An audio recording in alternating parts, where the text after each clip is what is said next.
Hello friends and welcome back to the channel for war number 7 of season 45, and today we have a matchup against KenOB.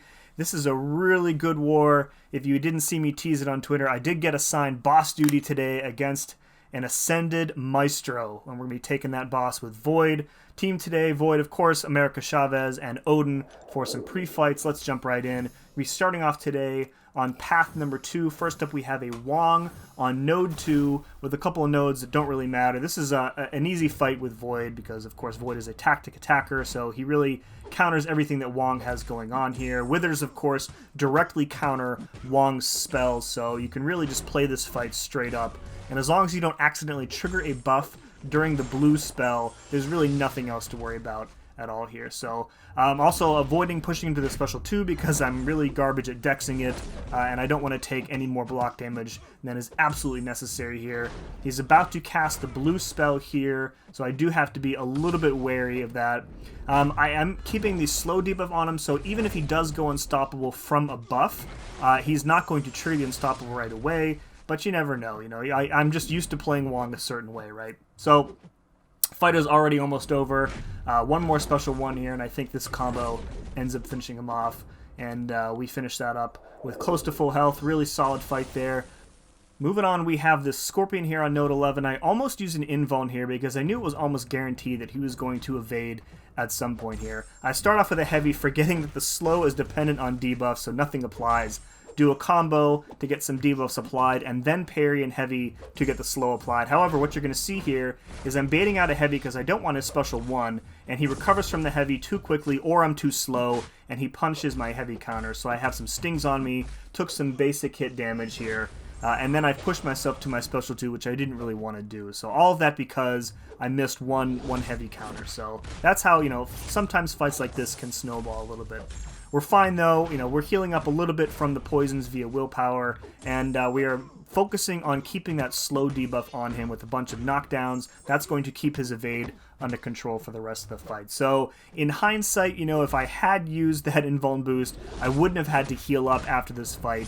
I have a bunch of potions, and I'm not really, you know, missing out on anything if I use them, so it's kind of like tomato here.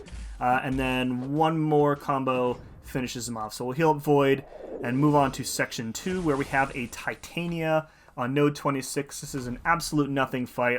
The node is buffs, and she can't gain buffs, so number one focus when you fight Titania is really want to avoid her using her haymakers as much as possible, and that really means staying close to her, because if you stay close to her, then her medium dash attack doesn't go far enough for her haymaker to trigger. So as long as we keep close to her and keep her above a bar of power or above 2 bars of power as much as possible, try and get her to throw those specials right away.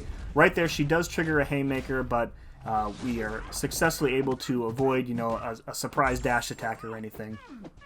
And then from here, you know, back into control of the fight, just playing normal Void style, pushing her over to whatever bar of power feels comfortable at the moment, baiting out specials from her, and this is a pretty simple fight. Again, nothing really going on here with the nodes. This is just a node that you can play straight up when it's Titania.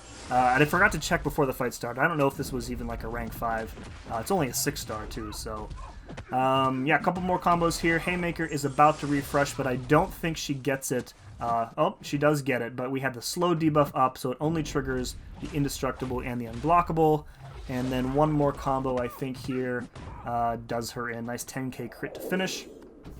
Alright, moving on, we have a HULKLING on node 35. Took this fight last war, or the war before that.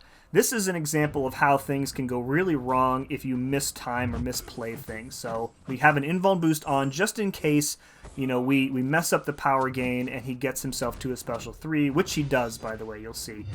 So again, the goal in this fight really is to keep 2 stacks of the negative zone active as much as possible, and that's going to reverse the power that he's going to get from Rich Get Richer. And beyond that, you know, that's focus number 1. Focus number 2 is to build up your other dimensions so that you can land a big special 2. And focus number 3 is don't land the special 2 into his indestructible buff. And I think I do that twice, maybe 3 times in this fight, so huge mistake here, right? So right there, I only get, what, the last 2 hits of that special 2, go in past his indestructible. We are still winning the health race comfortably, so I'm thinking, okay, we'll push him to the special 3 here. I haven't taken a single hit. This is going to do 0 damage. We're going to come out of here and be completely fine here. So let's watch this special 3 animation. 0 damage, so we've got 2 hits left. He immediately tosses a special 1 out of the special 3, and then I'm going to go right into another negative zone heavy, and then I'm trying to bait 1 more special out of him, and then I'm going to fire off another special 2. And again, I'm kind of cornered, so I'm like more or less forced to throw it into his block. But again, the last hit or 2 still manages to connect, so we're fine. And at this point, I know the fight is well in hand. I think 1 more special 1 ends up finishing it off. So even though we took a special 3 to the face here, we still ended up with no damage taken, which is pretty great. Alright, here's the big one. We have a Ascended rank 4 Maestro boss. Again, only a rank 4, but with the Ascension, he's kind of a bit more powerful than a rank 5. We've got an APB, we've got the Reed pre-fights, we've got the White Magneto pre-fight.